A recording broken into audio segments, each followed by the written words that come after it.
2025 is literally going to be one of the best years of our lives, of my life. And I know it's going to be one of the best year of your life.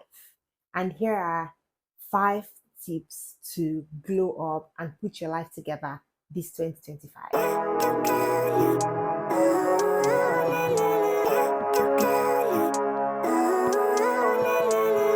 Living life, every day, late at night, not okay. All I want, and I pray, all I need are some better. Hi, my loves. Welcome back to my YouTube channel. My name is Nenye, and if you are just seeing my face for the first time, you're welcome to my channel. This is our first video for the year 2025, and I would like to say Happy New Year! I'm so happy to be back on the tube. I have been away for the entire year. I only posted a little bit of my vlogmas from last year, early January. But yes, I am back. I am back. I am back. I am back. I am back. I am back. 2025 is going to be the best year of our life. And I'm saying this with so much conviction because I know that this year is about to be so amazing for me and for every one of you watching this video.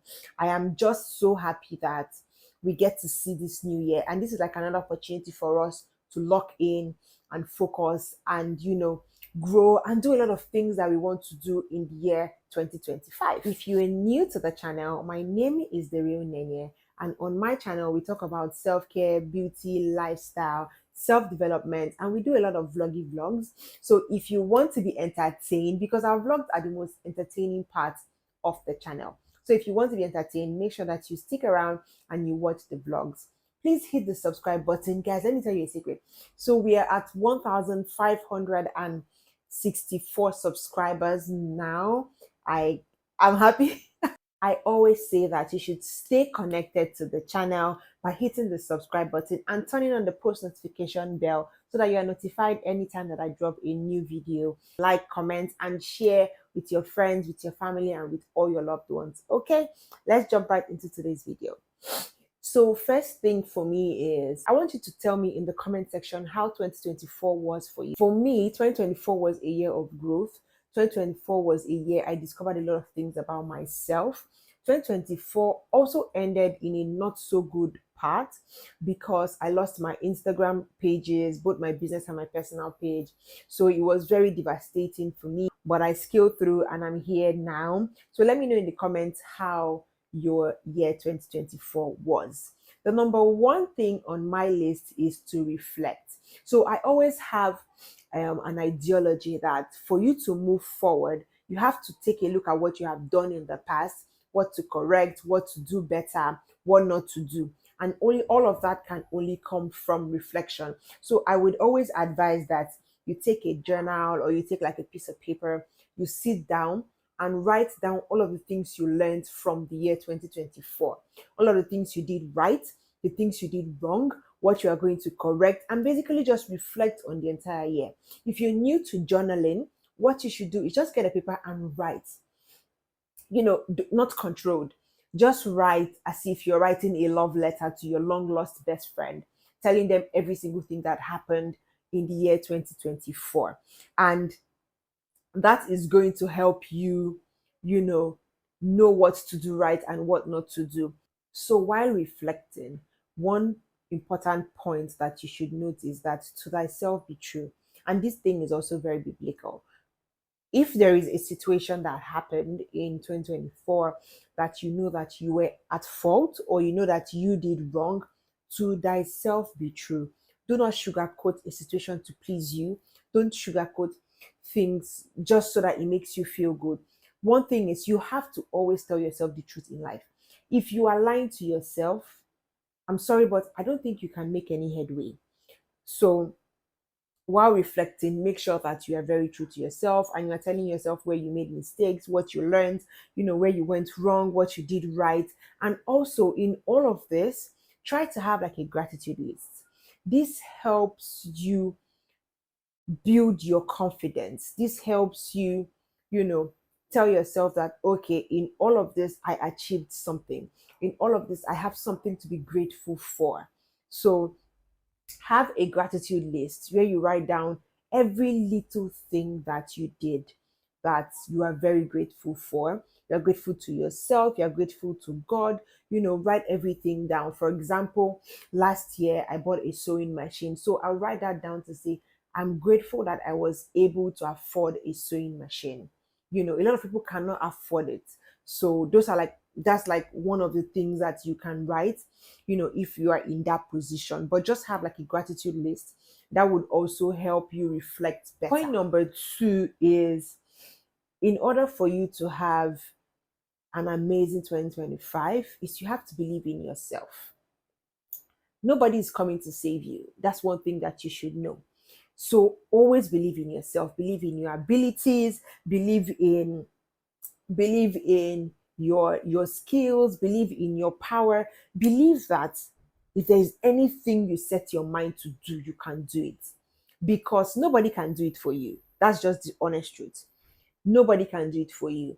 And for you to believe in yourself, you need to have the right mindset to believe in yourself, and growth mindset. Make sure that you have a confident mindset. Make sure that in whatever you do, you are solely believing in yourself. Because if you don't believe in yourself, it's very reflective on how we act and how we carry ourselves. And that in turn shows other people how to treat us, or whether they should believe in us or not. I don't know if that makes any sense, but whatever it is we feel on the inside, we sort of mirror it outside, and people tend to treat us that way, or people tend to reciprocate what they can see from what you are mirroring or what you are showing, right? Believing in yourself comes your ability to be confident and your ability to want to get out of your comfort zone. So one thing that I'm doing this year is, and I'm bringing it back home, so that I'm telling you what my own goals are, or I'm telling you one thing that I want to work on this year, is to step out of my comfort zone, right? And believe that if I set my mind to something, I can actually do it. Be motivated. Like, if nobody will motivate you, motivate yourself. Stand in front of the mirror and tell yourself that, Neye, you can do it. I mean, what is in the video that you cannot film? What is in this content that you cannot do? If you have to learn editing, learn it. If you have to learn, makeup, learn it. If you have to learn, like, whatever it is that it takes to get your goal achieved, you really have to do it.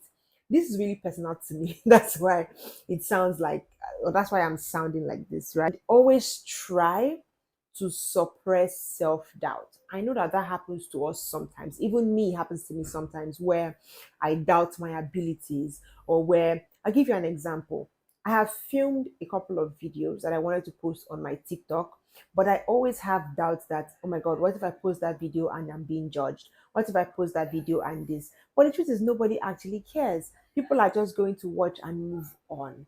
So post that video, and you don't even know what particular content, that's if you're in the content creation space, you don't know what content is going to make or break you. So just post it. Just do that thing you want to do. If you're in the 9 to 5, apply to that promotion, take that course, take that exam, and just believe that you are worthy of growth. You are worthy of whatever it is that you want to achieve. Point number 3 is going to be, stop over planning. Here's why. I understand the idea behind having to plan, having to have like strategies and things. But as somebody who battles procrastination, or as if you battle procrastination, over planning is an excuse for procrastination. So you really have to stop over planning and start doing things. I'll give you an example. Filming this video right now is me doing things and not over planning. I have really been thinking about, what will my first video be? This is my first official video of the year.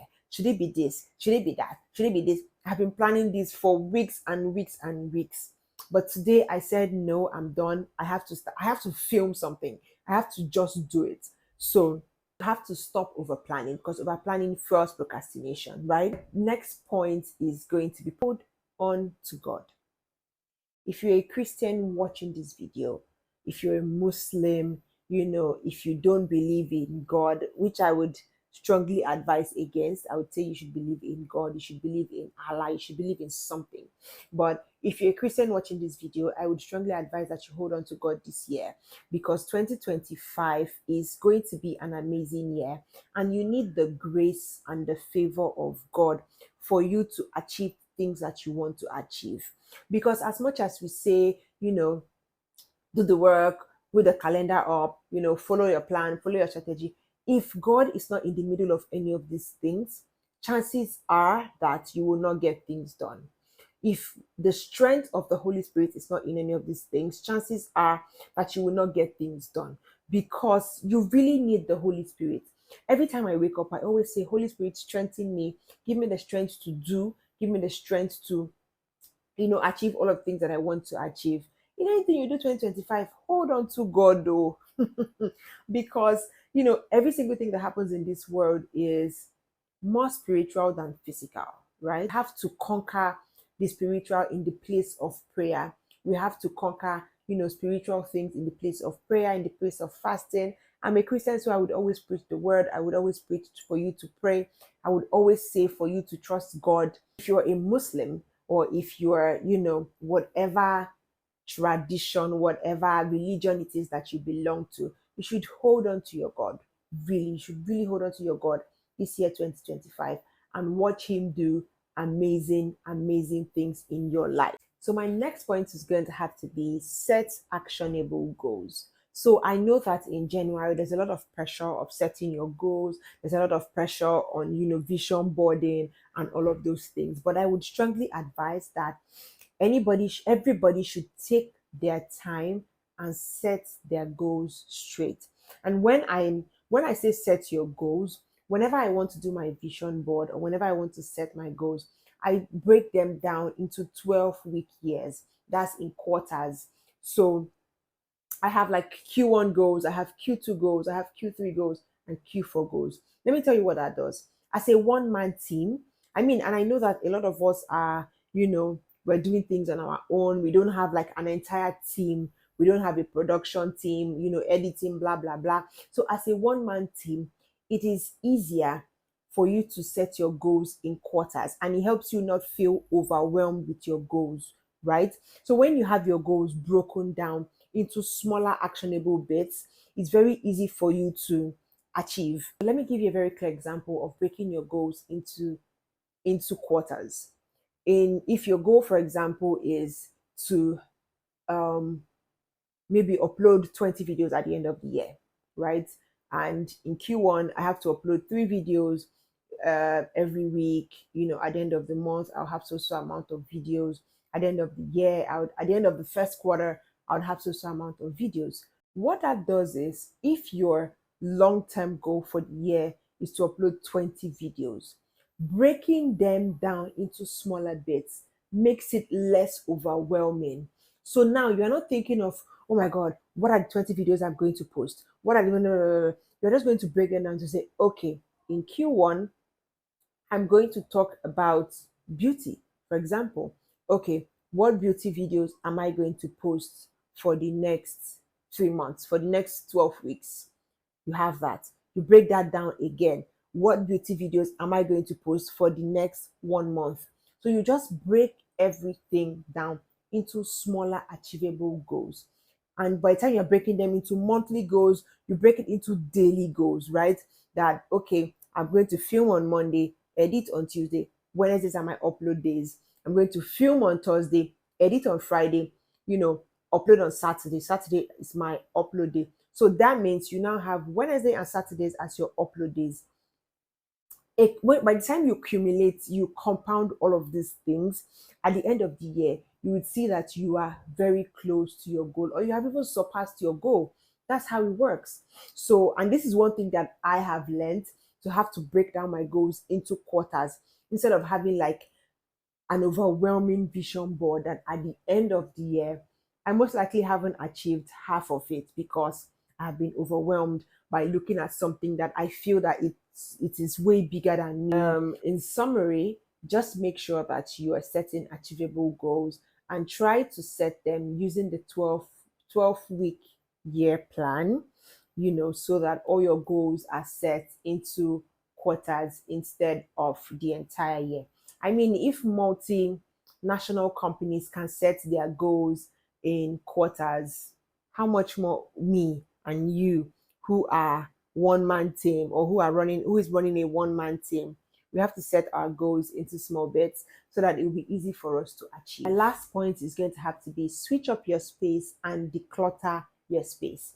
So one thing switching up your space does is it sort of makes or tells your brain that, oh, I'm in a new space, so let us reset and function accordingly.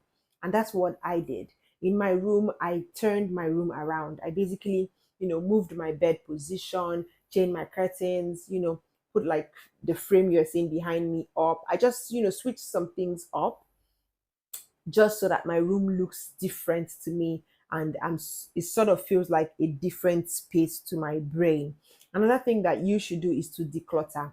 We are in a world where overconsumption is preached, and that sort of clusters your mind, clusters your house, clusters your space. So you should declutter. You should let go of things that you haven't used in probably the last 3 months, the last 2 months. If there are clothes you haven't worn, you should give them out. You can take them to a church, or you can, give them out to a charity or whatever. If there are shoes that you haven't worn, you should do the same. If there are things that you have just been hoarding, some of us are hoarders where we just pack and keep things. If there are things you have been hoarding, you should let them go, or you should use them. One of the two. So, and one thing is that having to have a clean, decluttered space, it just resets my mind. And I think that that's what it would do for every one of you as well. It resets my mind. It makes me be productive. It makes me think clearly because I'm in a clear space and I'm in a clean space, right? And I think that everybody should also try that. We have come to the end of this video, and as a recap, I'm just going to be telling you, one is for you to have an amazing 2025, for you to glow up this 2025. One is you should reflect on the past year and tell yourself the truth about the things that happened last year. Two is you should believe in yourself and step out of your comfort zone. Three, hold on to God tightly, or whatever religion it is that you believe in. Four is to set actionable goals and break them down into small quarters to make it achievable for you. And five is to switch up your space and declutter, because that makes your mind clearer and makes you think clearer. If this video helped you in any way, please leave a comment in the comment section, and also like and share this video with your friends. Do not forget to subscribe to the channel. I can't wait to share and show you a lot of things that we are going to achieve on the channel this first quarter. Till I see you in my next video. Bye bye.